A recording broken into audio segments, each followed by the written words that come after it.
and welcome back to MTOP. We're doing a series on the City of Yes, and this one is about whether or not the City of Yes housing text amendments will be actually addressing the serious vacancy issue that we have in New York City. So let's go ahead and just jump right into it. The New York City Housing Preservation Department did a vacancy survey, and Mayor Eric Adams talked about this survey and made this big publication to the city and said, this is why we need to increase heights everywhere in New York. We need over 100,000 new apartments to address this crisis.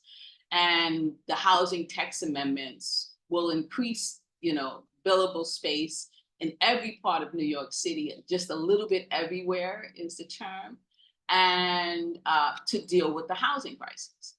So what we decided to do was look at the data and see if that's true. Will the City of Yes, that's going to allow all this increase in development, actually address the homeless problem and the housing crisis that we're in? So let's just look at the vacancy rates. They said rents below 1,000 a month have a 0.39 vacancy rate. Rents between 1,100 to 1,649 have a 0.91% vacancy rate, and rents between 2,400 have a 3.39 vacancy rate. They also said that only 6% of the renters that earn less than $25,000 have apartments that are available to them for them to be able to rent. And apartments that are $1,500 or less are actually within the reach of the middle class income household. Vacancy rates are really important when they are less than 5%. The rent stabilization laws take effect. And since rent stabilization laws became in effect over almost 100 years ago, New York City has always had below 5% vacancy.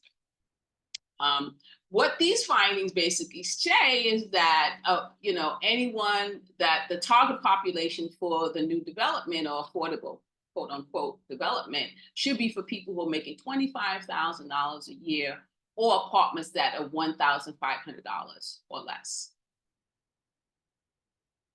Then we got to the vacant apartments. They also did a study about how many vacant apartments are there. Remember, the mayor is talking about wanting to create 100,000, and what the vacancy rates show is that there's almost 200,000 apartments that are vacant. 70,000 of those apartments are vacant, just vacant, available for rent, just not being rented.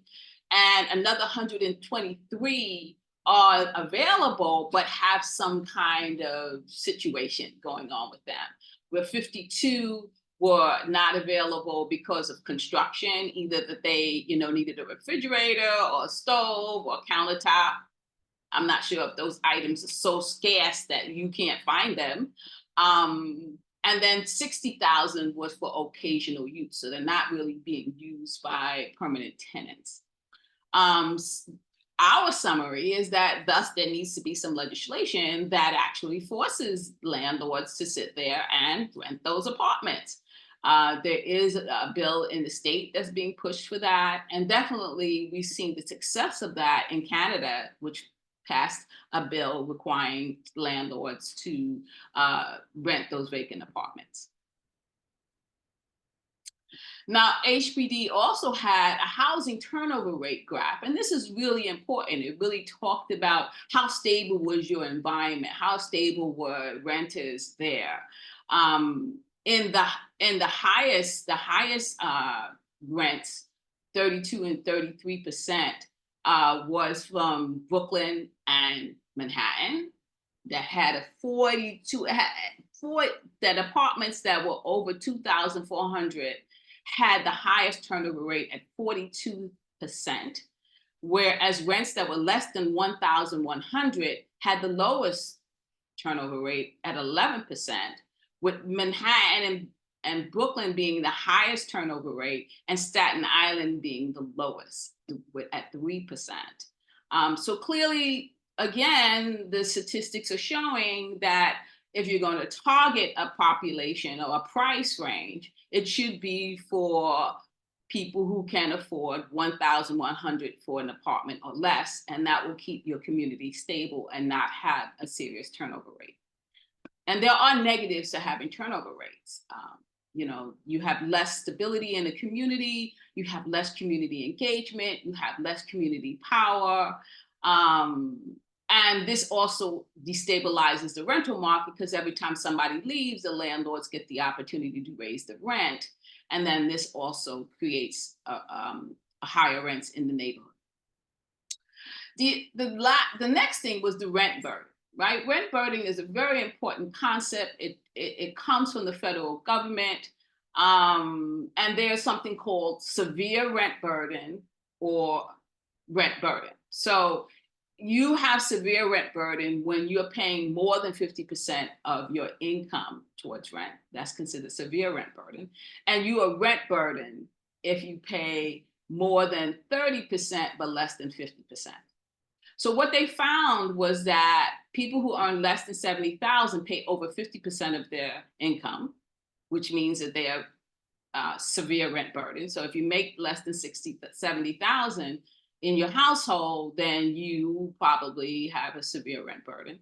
And people who made less than 25,000 actually had 85% with severe rent burden. So a large majority of the people who are making less than 25,000 really are severe rent burden. And those are the people that are most likely to become homeless. One particular incident in their lives, one need to have emergency funds, and they're out in the street because they haven't paid their rent.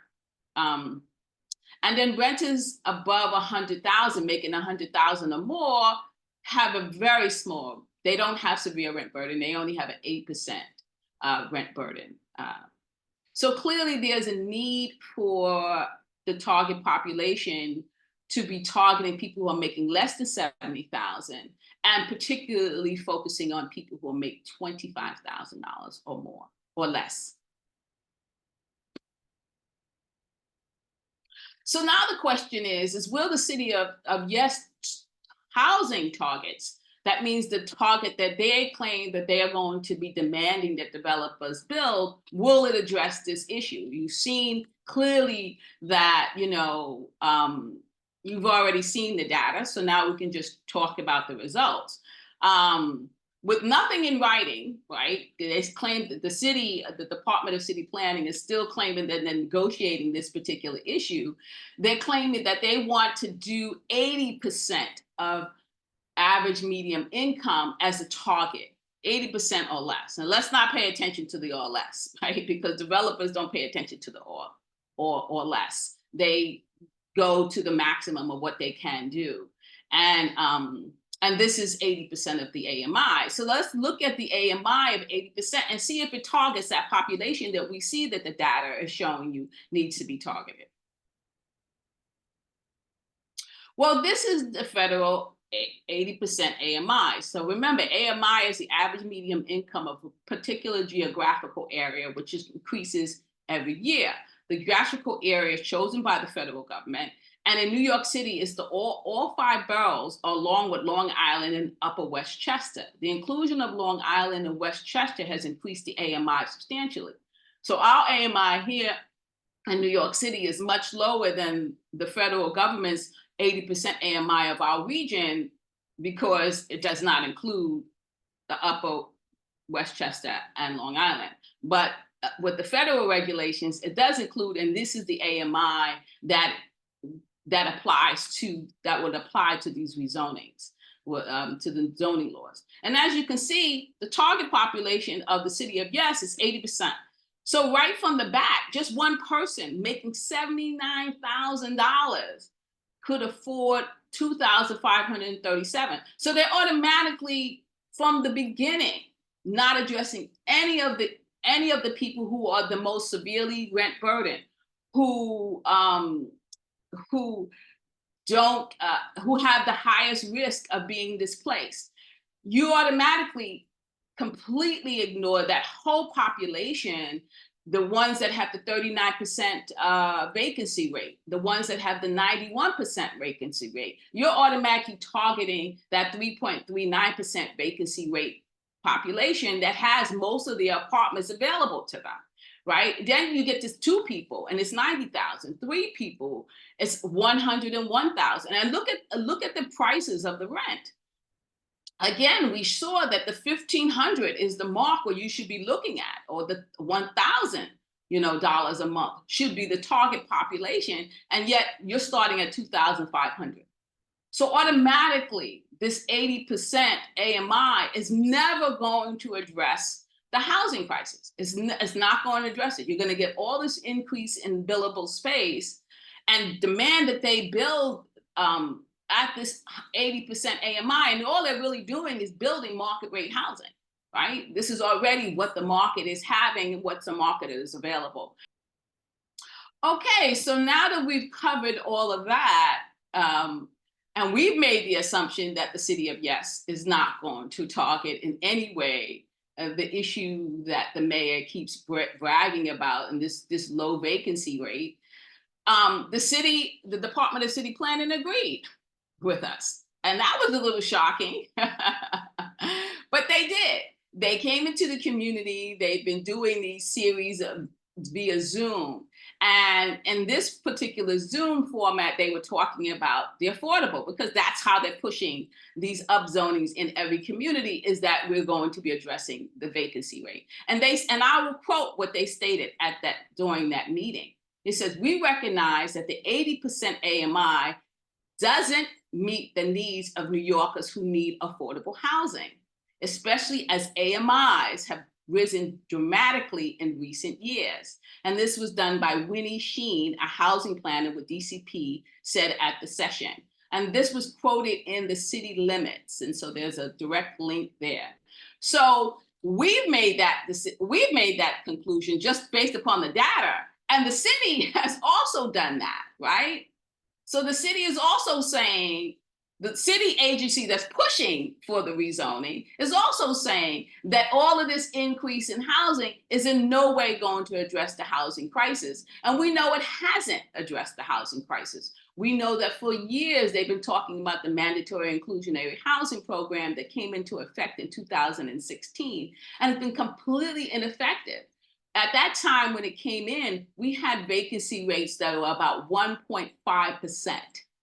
That rate has went down to 0.39%, showing that all of the affordable that they keep saying is affordable does not target the most needy. It does not target the people who actually need the apartments. It does not target the people who wind up being displaced and wind up becoming homeless. And that's why our homeless crisis continues to soar as the buildings in our neighborhood continue to get larger, because they're not producing the apartments that would actually curb or cure our housing problem. So what can you do? Well, you can watch our videos and you can subscribe to our YouTube channel. You can like us. You can contact your local city council person and tell them to vote no to the City of Yes business and housing tax amendments, and even demand that there be some new legislation to get those vacancy apartments occupied.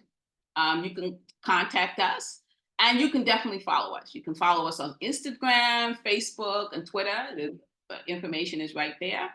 And lastly, who are we? Well, we're MTOP, the Movement to Protect the People. We're a grassroots organization. We've been in existence for over 10 years. We are located in the Brooklyn Crown Heights Flatbush community. We specialize in rezonings. We file lawsuits as pro se litigants.